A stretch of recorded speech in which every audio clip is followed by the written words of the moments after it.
संदीपनी परम तेजस्वी तथा सिद्ध ऋषि थे। संदीपनी का अर्थ होता है देवताओं के ऋषि। उज्जैन ऋषि संदीपनी की तपस्थली है। यहाँ महर्षि ने घोर तपस्या की थी। इसी स्थान पर महर्षि संदीपनी ने वेद पुराण शास्त्रादि की शिक्षा हेतु आश्रम का निर्माण किया था। महाभारत, श्रीमद् भागवत, ब्रह्म पुराण, अग्नि पुराण और ब्रह्म वैवर्त पुराण में संदीपनी आश्रम का उल्लेख मिलता है। गुरु संदीपनी अवंती के कश्यप गोत्र में जन्मे ब्राह्मण थे। वे वेद, धनुर्वेद, शास्त्रों, कलाओं और आध्यात्मिक ज्ञान के प्रकांड विद्वान थे। महर्षि संदीपनी के गुरु में वेद, वेदांतों और उपनिषदों सहित 64 कलाओं की शिक्षा दी जाती थी। साथ ही न्याय शास्त्र, राजनीति शास्त्र, धर्मशास्त्र, नीति शास्त्र, अस्त्र शस्त्र संचालन की शिक्षा भी दी जाती थी। उस गुरुकुल में दूर दूर से शिष्यगण शिक्षा प्राप्त करने आते थे।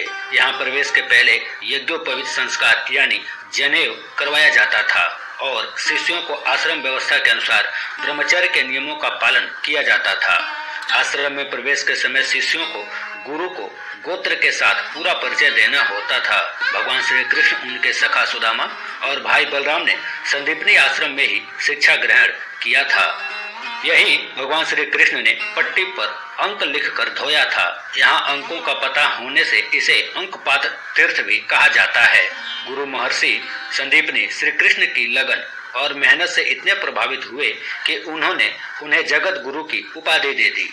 तभी से श्री कृष्ण पहले जगत गुरु कहे जाते हैं। भगवान श्री कृष्ण लगभग 5500 वर्ष पूर्व द्वापर युग में प्रकट हुए थे। भगवान श्री कृष्ण ने 64 दिनों के अल्प समय में संपूर्ण शास्त्रों की शिक्षा ग्रहण कर ली।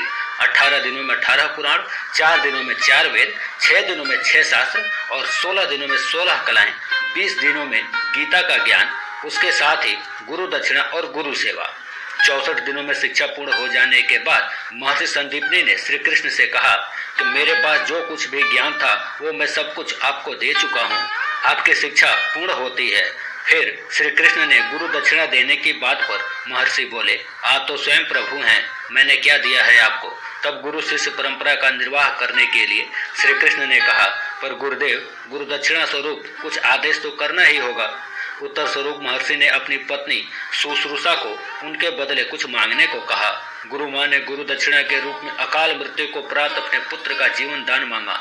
सारी सृष्टि के रचयिता भगवान श्री विष्णु रूपी भगवान श्री कृष्ण अपनी गुरु माता के दुख को कैसे देख सकते थे। भगवान सीधे समुद्र किनारे पहुंचे जहां संदीपनी का पुत्र पुनर्दत्त खोया था।